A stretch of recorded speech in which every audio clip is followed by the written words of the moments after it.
Hey coach, please do a video whereby we can set up our cleats without any fancy tools. So I thought, I'll do it from my home studio, not in the Bike Fit studio where I've got lasers, 3D motion cameras. No, let's use a multi-tool, your shoe, cleat, an indoor bike if you've got it, optional, a camera, maybe on your phone and a friend. I know that limits the numbers now that can participate. Joking. Hey, 5 easy steps, I'll have your cleats set up in a matter of minutes. Let's roll the video.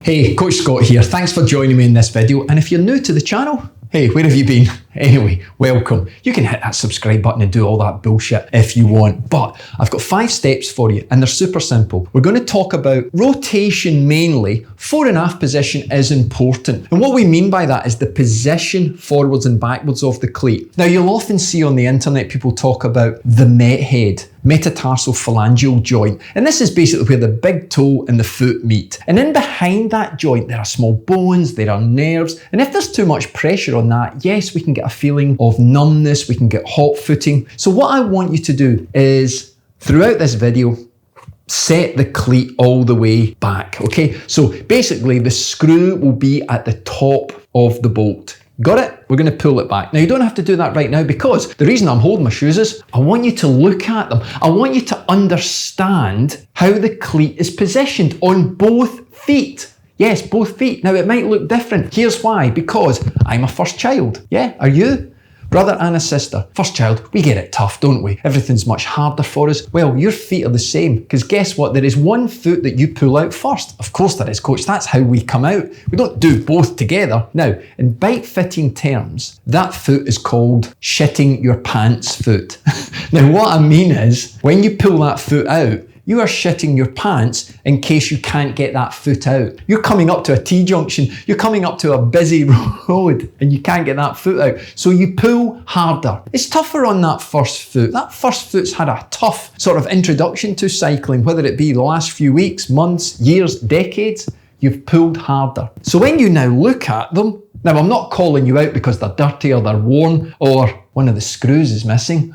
Oh my God. No, I'm getting you to look at them and think, yeah, shit, they are slightly different. They are slightly in a different position in terms of the rotation. Now, that's not uncommon even once we've set them up because we're going to discover that both feet may slightly fall into a different position. But if it's really offset on one side and it is the side that you're pulling out first, maybe that's what's been giving you the issue. Maybe that's what's been causing the hip problem. Anyway, let's dive into the next phase.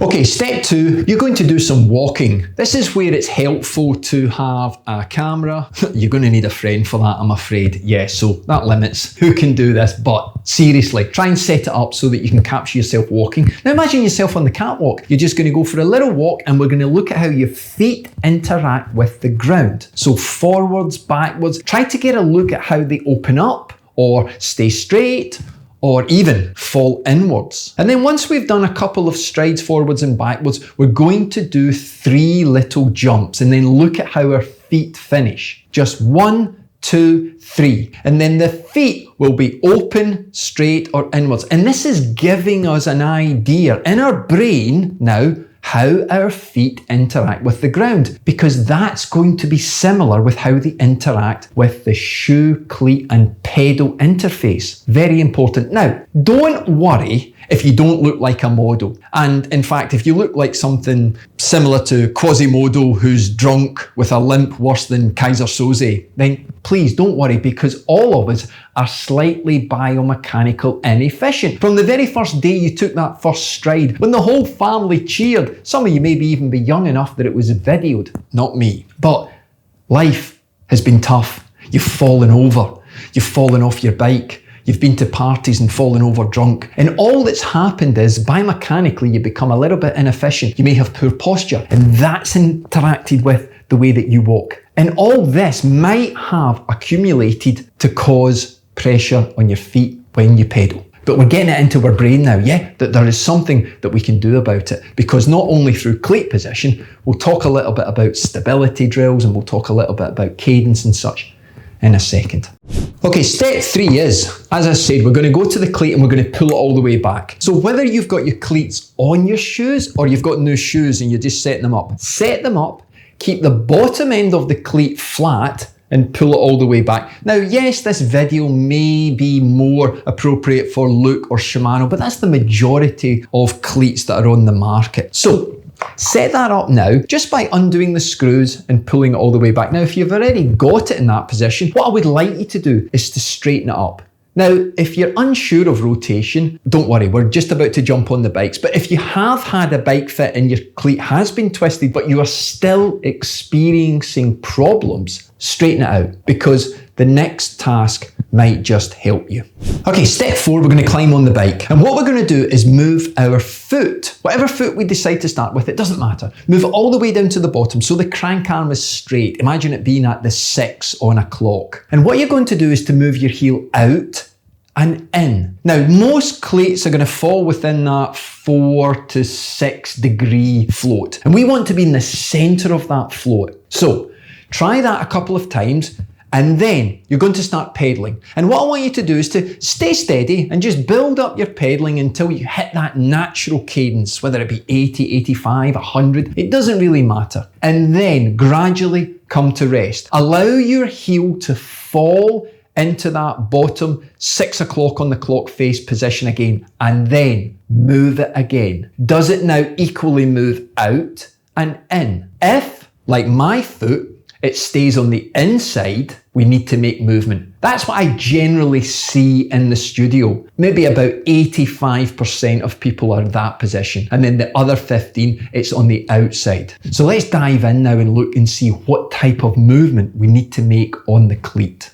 Okay, next step, the movement of the cleat. And this is where it can get a little bit complex, because what you've got to remember is when your foot is in the pedal, when we come to look at it, it flips everything around. Okay, so simple little rule. If your movement was like mine and it was all on the inside and your heel is close to the crank arm, maybe it's been rubbing the crank arm. What you want to do is when you flip your cleat over, loosen it a little bit, and then you want to imagine we've got top and bottom. You want to push the top inwards to the inside of the shoe and the bottom outwards. And I'm talking about a slight movement, a couple of millimeters only, and then tighten it up. If the movement was creating a huge gap between the heel and the frame and your foot was on the outside, you want to do the opposite. Take the top of the cleat, push it to the outside of the shoe and move the bottom to the inside. And we're talking again a few millimeters only. Then you'll climb on the bike and you'll try again. And what you will notice is you will get closer and closer to the center of that float. It's not that difficult. It just takes a little bit of patience. Now, my final step is this rest, review, reset. Now, what you've got to remember is a couple of things we haven't mentioned, and that is lateral and medial movement, side to side. So this is a Q factor issue, and we're not going to talk about that too much today, but there is a slight movement we can have with a lot of cleats, but I would say centralize it. Unless you've got a diagnosis of an issue that means that your Q factor is slightly out, or there's a pelvis issue, please leave it in the middle, because it's more likely one of a few things. Your shoes don't fit you. They're too tight, or you've got them done up too tight, or you've got the cleat far too far forward, and this is interfering with those small bones and nerves we talked about. So, in summary, move it all the way back to start with. Climb on,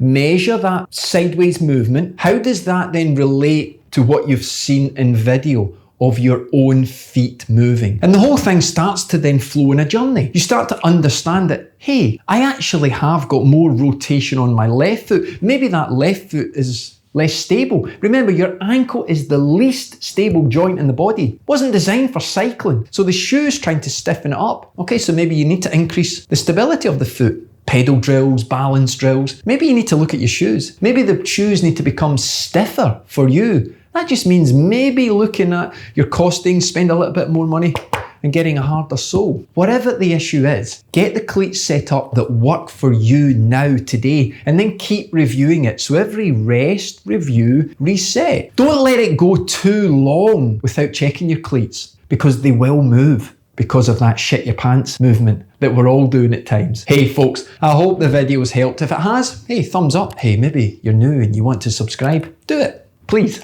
It helps the channel out. And remember, I'm live every Monday at 7 o'clock British summertime or GMT, whatever time you catch this video. And maybe you could be the star of the next video. Send me your questions in. I love to hear them and I'll put them in the live chat. Hey folks, you stay safe, keep spinning, keep smiling, and keep playing around with your cleats.